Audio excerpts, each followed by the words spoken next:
ये कहानी उन लोगों के लिए नहीं जिनका दिल कमज़ोर है।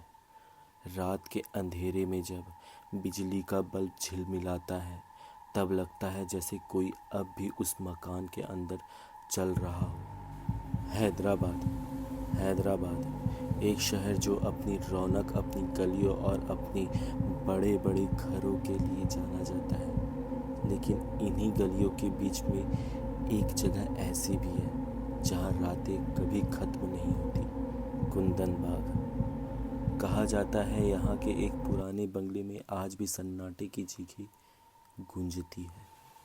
और जो भी उस बंगले के अंदर गया वो पहले जैसे कभी नहीं लौटा। कहानी शुरू होता है एक आम दिन से, जब एक औरत और उसकी दो बेटियां हैदराबाद के इस बंगले में रहने आई। तीनों की शक्लें बड़ी ही शांत, पर आंखों में कुछ अजीब था, जैसे वो कुछ छुपा रही हो। शुरुआत में तो पड़ोसियों ने ध्यान नहीं दिया, पर धीरे धीरे सबने महसूस किया कि इस घर में कुछ ना कुछ तो गलत है। तीनों हमेशा सफ़ेद कपड़े में ही दिखती थी और दिन में शायद ही कभी वो घर से निकलती थी। रात होते ही उनके घर की खिड़कियों में मोमबत्तियां की हल्की रोशनी झिलमिलाने लगती थी। कभी कभी तो मंत्र जैसी आवाज़ें सुनाई देती थी, तो कभी कभी अजीब सी हंसी। लोग कहते थे कि वो तीनों कुछ ना कुछ तांत्रिक क्रियाएं करती थी, पर किसी ने भी उनके पास जाने या फिर उनसे पूछने की हिम्मत तक नहीं की। रात का वो वक्त जब पूरा मोहल्ला सो जाता, तब कुंदन बाग के उस बंगले की बालकनी में सफ़ेद रंग के कपड़े में तीन औरतें दिखाई देती। तीनों अपने हाथ में मोमबत्ती लेकर आसमान की ओर देखते हुए कुछ तो बड़बड़ाते रहते, मानो जैसे किसी अदृश्य अनजान शक्ति से वो बात कर रहे हो। कभी कभी उनकी हंसी अचानक सन्नाटे को चीर देती।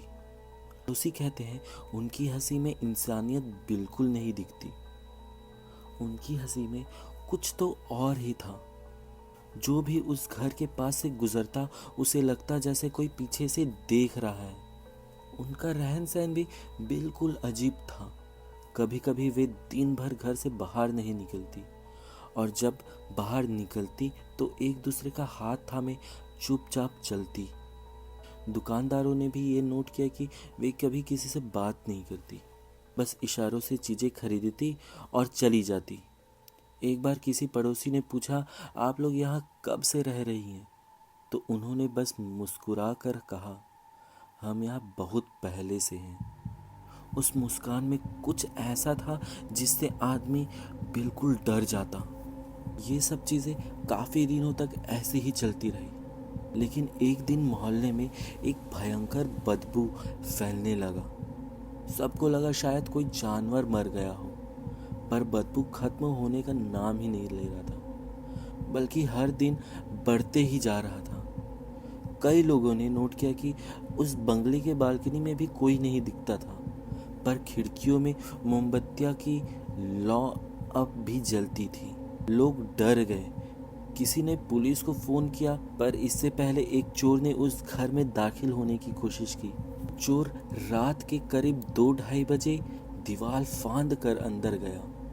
सोचा अमीर इलाका है, कुछ ना कुछ तो मिलेगा ही।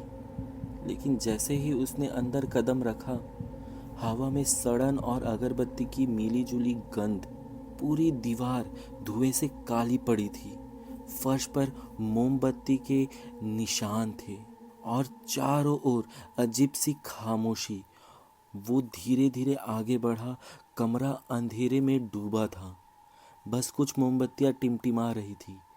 और फिर उसने देखा 3 बिस्तर, तीनों बिस्तर पर लाशें पड़ी हुई थी, सड़ी हुई, सूखी हुई, लेकिन चेहरे पर एक अलग डरावनी सी मुस्कान लिए।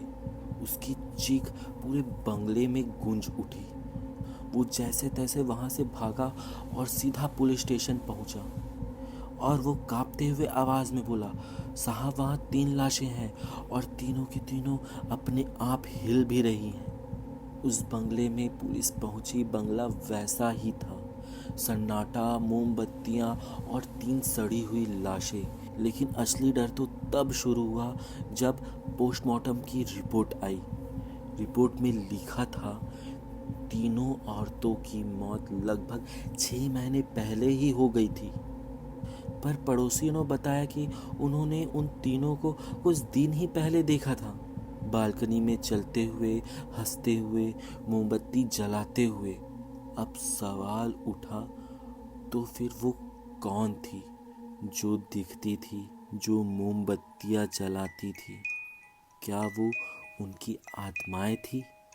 घर की तलाशी में पुलिस को कुछ तांत्रिक किताबें, कुछ राख से बनी चिन्ह और खून के निशान मिले। ऐसा लग रहा था कि किसी ने कोई शक्ति साधना अधूरी छोड़ दी हो।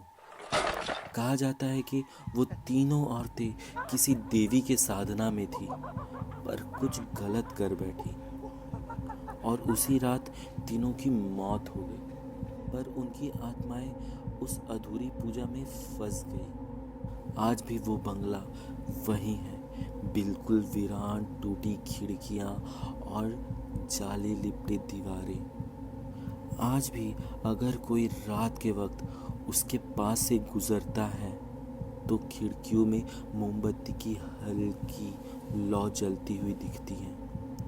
कभी कभी तो सफ़ेद साड़ी में 3 परछाइयाँ बालकनी में खड़ी दिखती हैं। कभी तो उनकी हंसी ही सुनाई देती है, तो कभी किसी की धीमी आवाज़, हम अब भी यहाँ हैं। लोग अब उस गली से रात को नहीं गुजरते, यहाँ तक कि डिलीवरी वाले भी उस घर के पास पैकेट नहीं छोड़ते। सब कहते हैं वो घर जिंदा नहीं, वो खुद एक आत्मा है। कहा जाता है कि कुछ साल बाद एक युवा पत्रकार ने उस घर की सच्चाई जानने की कोशिश की।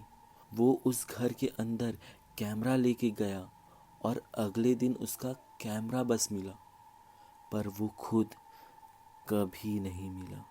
कैमरे में सिर्फ आखिरी रिकॉर्डिंग थी, मोमबत्ती की टिमटिमाती रोशनी और पीछे से आती हुई 3 औरतों की आवाज़। आज भी उस बंगले के दरवाजे बंद हैं, पर कभी कभी रात में दरवाजे के अंदर से किसी की आवाज़ आती है। हवा में अगरबत्ती की सुगंध फैलती है और किसी को लगता है कि जैसे उनके कान में कोई फुसफुसा रहा हो और कह रहा हो, हम यहाँ बहुत पहले से हैं। जो भी उस घर के पास से गुजरता वो महसूस करता कि जैसे कोई उसे देख रहा है, जैसे उस बंगले के दीवारों में ही 3 जोड़ी आंखें छुपी हुई हो। और अब तुम सोच रहे होगे, क्या ये सब सच है या फिर बस अफवाह? लेकिन याद रखना, पुलिस रिकॉर्ड में आज भी उस केस का जिक्र है। 3 औरतों की मौत का कारण अज्ञात। कभी कभी सच्चाई अफवाहों से भी ज्यादा खौफनाक होती है।